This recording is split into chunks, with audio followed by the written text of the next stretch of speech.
Module 2.3, Spring Mass Systems. The first simple vibrating system we will look at is the spring mass system. A spring mass system is simply a mass connected to a spring or other elastic medium that is free to move. Two examples are my son's robot attached to a slinky and somebody bungee jumping. It turns out that a spring mass system's frequency of oscillation can be described by the equation F equals 1 over 2 pi times the square root of k over m. F is the frequency of vibration, k is the spring constant in newtons per meter, and m is the mass in kilograms. The spring constant k is how we measure the stiffness of a spring. It tells us what force in newtons is needed to extend the spring by 1 meter. The stiffer the spring, the more force you need to extend the spring, and the higher the spring constant. The big picture. Before we put any numbers into the equation, let's see what it tells us. 1 over 2 pi is just a number that equals 0.159. So the variables are f, k, and m. Since f is directly proportional to k, as the spring gets stiffer, frequency increases. Frequency is inversely proportional to mass, so as mass increases, frequency decreases.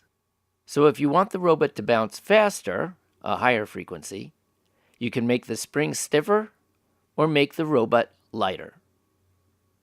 On the other hand, if you make the spring less stiff or make the robot heavier, the bouncing will be slower, a lower frequency. Be aware that since k and m are inside the square root sign, it is a square root relationship. We'll talk about what that means shortly. Let's do a problem. What's the frequency of the bouncing robot? Putting the robot on a scale, we find it has a mass of 0.038 kilograms. Force equals mass times gravity, so the force of the robot is 0.038 kilograms times 9.8 meters per second squared equals 0.372 newtons. Hanging the robot on the slinky extended it 0.26 meters. So the spring constant k would be force over distance equals 0.372 newtons over 0.26 meters equals 1.43 newtons per meter. So now we can plug into the equation. F equals 1 over 2 pi times the square root of k over m equals 0.159 times the square root of 1.43 over 0.038 equals 1.59 times the square root of 37.6 equals 0.159 times 6.13 equals 0.975 hertz. Does that make sense? That means there will be almost 1 vibration per second, which seems about right. Please note, all the problems presented in this course will be based on real life, so if an answer does not make sense, you did something wrong. Now, so far, we've been talking about the frequency, or rate of bouncing. What if we are interested in knowing how long it takes for the robot to bounce up and down? That would be the period. And you should recall that frequency and period are inversely proportional. F equals 1 over t, or frequency equals 1 over the period. Likewise, t equals 1 over f. Since f equals 0.975 hertz, the period for one bounce would be 1 over 0.975 equals 1.03 seconds. It takes the robot 5.12 seconds to do 5 bounces.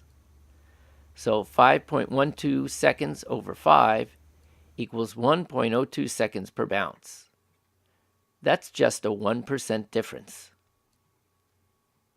Now, there's a neat trick to know if you are looking to find the period, or how long does it take, rather than the frequency. Since t equals 1 over f, you can simply flip the frequency equation. So t equals 2 pi times the square root of m over k. What do you think would happen if we pull the robot farther? What will be the change in the frequency? It turns out there would be no change. It's not an intuitive answer, but if we look at the equation, displacement is not one of the variables. And so it turns out that no matter how much or how little you pull on the robot, the frequency remains the same. I mentioned before that there is a square root relationship between mass and frequency and the spring constant in frequency. What that means is a change in m or k will result in a change in f that is the square root of the change of m or k. For example, if we make the spring 4 times stiffer, the change in frequency will only be the square root of 4 or 2 times higher. Another way of looking at this is, to double the frequency, you need to quadruple the spring constant or quarter the mass. Finally, 2 math review tips. If you need to find the mass or the spring constant, remember to first isolate the variable. Second, since k and m are in a square root, you need to square everything to get them out of the square root before you move the terms around. Here's an example. 5, 4, 3, 2, 1, bungee! You go bungee jumping on Victoria Falls in South Africa, and it takes 10 seconds to go up and down once. You weigh 60 kilograms. What is the spring constant of the bungee cord?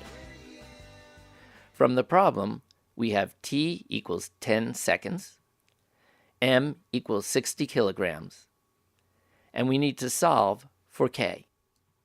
Since we have the period, the formula to use would be t equals 2 pi times the square root of m over k. Since we are solving for k, we need to isolate k. But it's in a square root, so to get it out, we need to square everything, since squaring a square root gets rid of the square root sign. Squaring everything gives us t squared equals 2 pi squared times m over k. Then we can swap t squared and k to get k equals 2 pi over t squared times m. Now that we've isolated k, we can plug in the numbers. So k equals 6.28 over 10 squared times 60 equals 0.628 squared times 60 equals 0.394 times 60 equals 23.6 newtons per meter.